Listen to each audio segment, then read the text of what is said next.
Good morning, afternoon, or evening, depending on what time you're watching this. My name's Connor from 905 Review. You guys are checking out our series Give This a Spin, where I recommend you some of my favorite albums. Today we're checking in with Big Thief and their 2022 album, Dragon New Warm Mountain, I Believe in You.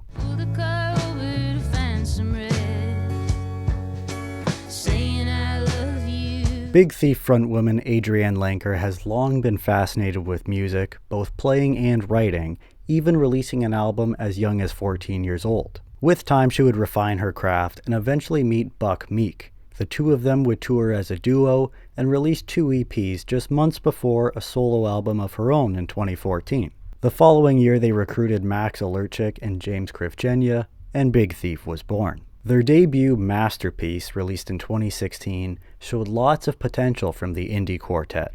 They followed that with Capacity the next year and really made a name for themselves in the music world. They then earned some mainstream recognition with their 2019 companion albums UFOF and Two Hands, both landing on the Billboard and both earning Grammy nominations. Big Thief was as big as they had ever been, and yet their ensuing tour would be cancelled due to COVID.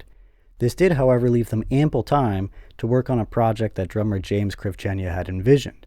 He wanted to try and capture the full scope of Lenker's songwriting ability within one album. Now that's no easy task, and a double album was the result of this. And the proposal going into this project was that they would record in 4 different locations, each with a different engineer and with a different overall sound in mind. The album begins with the beautiful single, Change.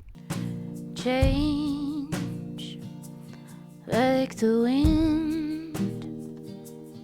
like the water, like skin. And while change can definitely be a scary thing, Adrienne uses positive instances here, using nature as an example. But it's also bigger than that, as she asks if you'd even really want to live forever.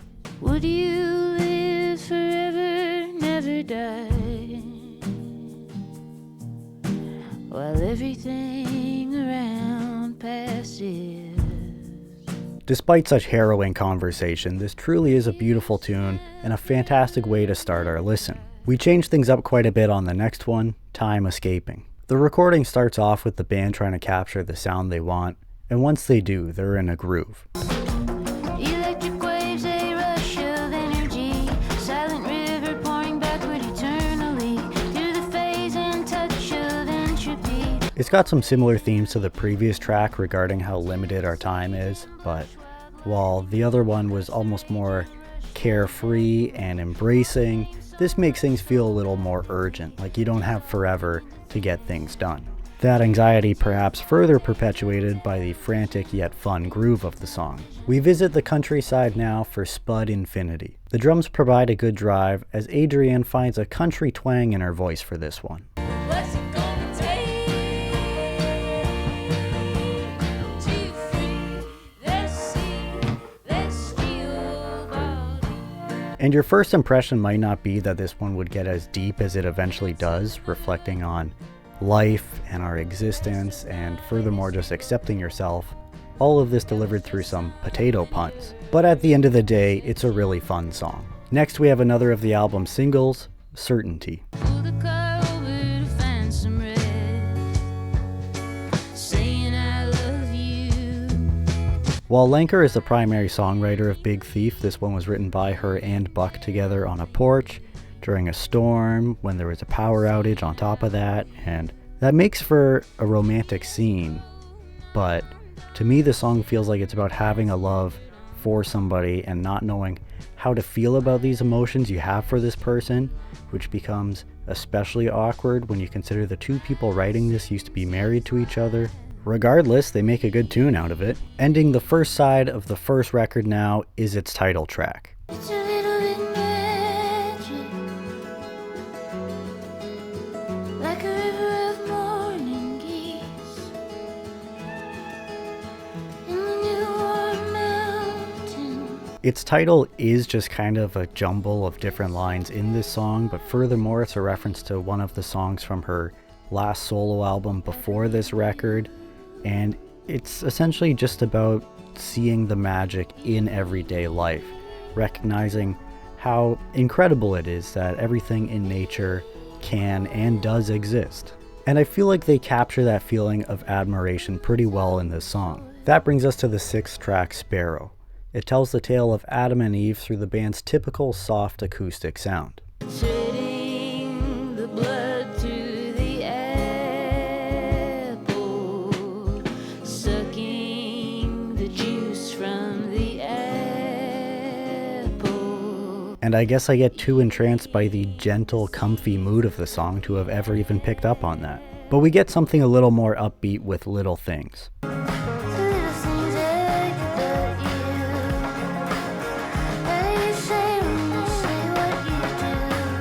Lenker is way in her feelings regarding her love interest here, and saying just some of the sweetest things. And as sweet as it is, I can't help but think I might have preferred this if it was like their other slower, calmer songs, but maybe I've just been spoiled with their excellence at that thus far. As the song progresses, it really develops into their most experimental thing on here, for better or worse.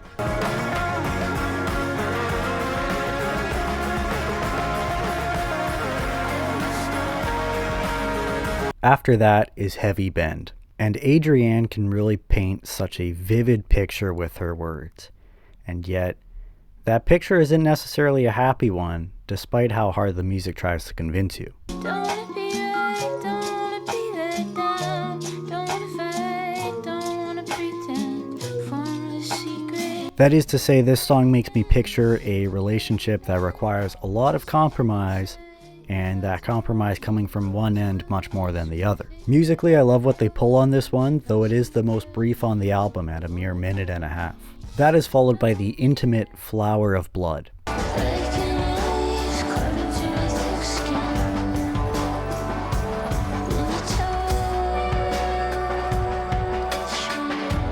It feels like it's exploring the physical relationship between two people and all the emotions that can come with that. They also end this one on a brief little jam. Reaching our halfway point now is Blurred View, and they certainly evoke a different sound on this one. Magazine, the blue screen, the big hand moving past the last thing and turn for you, turn for you, turn for you, turn for you. I wouldn't call this comfy like a lot of the album is, with Adrienne's often descending vocal delivery of semi-cryptic lyrics, kind of over this lo-fi beat with some stuff going on in the background. I'm not sure I would say this doesn't fit on the album, but there's a lot of songs that fit better on this album.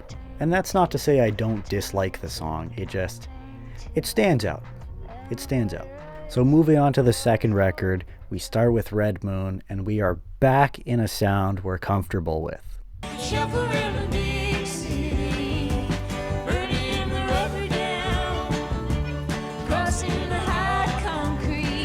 Here Adrienne leaves the annoying 9-to-5 job in the city to go chill on the countryside with her grandma. That's followed by the 12th song, Dried Roses. Cradle, yeah, she does.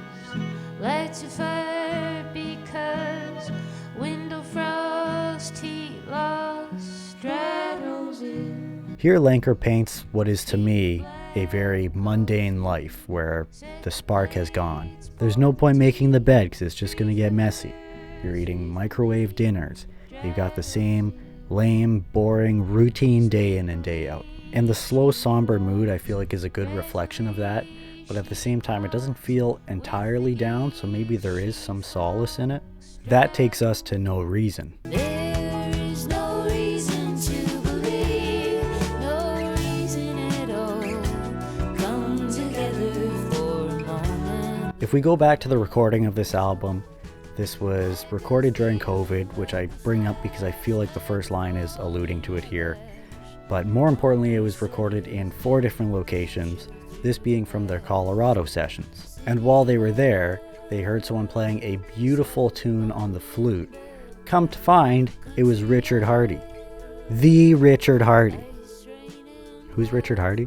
So not a known name, but this man has credits on over 100 albums for his flute, clarinet, and saxophone work, namely working on 6 Carole King albums and, much less significantly, a 2000 Kenny Loggins album. So the band invited him over to listen, and he ends up playing the flute here. Like a feeling That is followed by Wake Me Up to Drive. If the horse lies down, wake me up to drive, wake me up to drive. It's another cozy song, but some punching electronic drums keep it semi-upbeat. And from the sounds of it, the band spent a lot of time traveling, so this is them living their life on the road. At the 15th song now, we have Promise is a Pendulum. I've been listening to the frogs joke, listening to the fire smoke. I can never tell you now. Here Adrienne continues with her adoration of nature, listing various incredible things that a human could never create. In the chorus, she sings that promise is a pendulum swinging in the door. However, in the final verse, it's just hanging as opposed to swinging. You know, not doing its purpose anymore. So it's as if a promise was broken, whether that was by her and she feels the guilt, or by someone else and she feels that she was wronged. And so opening the final album side is 12,000 Lines. Even the memory of your mouth tries to disappear. Little lights turn into spheres. In this one, Adrienne is in her feelings, waiting for her love interest to call her. Just waiting. And waiting. It doesn't feel as down as I'd expect it to, I guess because she is really anticipating getting that call, so they do nab that feeling of longing. That brings us to Simulation Swarm. I tried to tell you, I didn't know how to stay. You believe she can see through, cutting at the silent clay, a relief back in deep blue.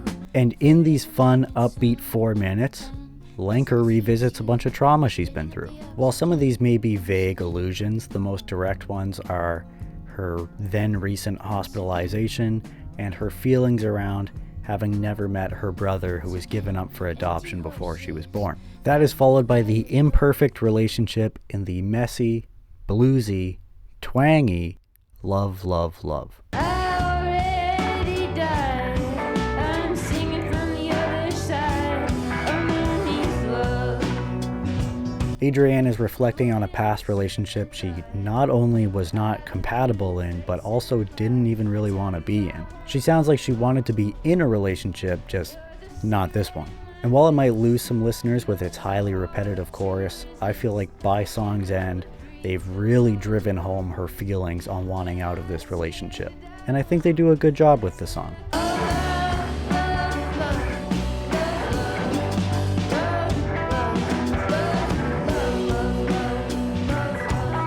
Down the home stretch now, we have The Only Place. The only place that matters is by your side. And it's remarkable to think about how vast our universe is and everything that exists within it, and yet you can still find comfort and love in somebody right next to you. Finally, at album's end, we go out on a fun, groovy, funky note with Blue Lightning. Blue lightning was an autograph, signing up the sky to the question. There's some more great lyricism and imagery here, as Adrienne just wants to be your friend. And speaking of the lyricism, how quaint that an album opens with Would You Want to Live Forever, Never Die, and ends with I Want to Live Forever Until I Die. Dragon New Warm Mountain I Believe in You is available on all major music formats. There was a limited edition green vinyl that only 1,500 copies were made of. Alternatively, you can get it on recycled vinyl that could end up on any color. This was a well-received album all around, earning a couple of Grammy nominations and ending up on many Best of the Year lists. Dragon New Warm Mountain I Believe in You. What a journey. This is such a fun album, on the surface anyway. 20 songs, 80 minutes, and they never get too crazy. Blurred View was a bit different, and Little Things did get experimental at the end there, but this is just overall a good collection of indie folk songs, none longer than 6 minutes and most under 4.5. With that being said, I often find it difficult to justify double albums, and I love the concept that they had going into recording this, but I can't help but think I would enjoy this more if it were half as long and only the best stuff. Granted, everybody's opinion of the best stuff would vary to some degree, but to me the middle of this album wasn't as strong as the start and the end of it, so if they were able to condense that down, I think I would enjoy it more. Even still, I'll be stamping this album with an A- grading. I just love the soft, intimate feeling of it, and I think that's further reinforced by the small snippets of them warming up before songs. It makes me feel like I'm in a circle of friends just listening in on them playing. And I think that's why the cover of this captures the feeling so well, because it feels like you're one of these innocent animals in here just jamming out together. Those are my thoughts on Big Thief and Dragon Noir Mountain I Believe in You. Let me know yours. As always, I've appreciated hosting you, and until next time. But, real quick before we take off, what were your thoughts on Big Thief and this album of theirs, Dragon Noir Mountain I Believe in You? Did I rate it too high? Did I rate it too low? Let me know down below, as well as any other comments you might want to share, or even any albums you want me to check out in the future. That wraps up this episode. Thank you again for tuning in, and until next time, see you around.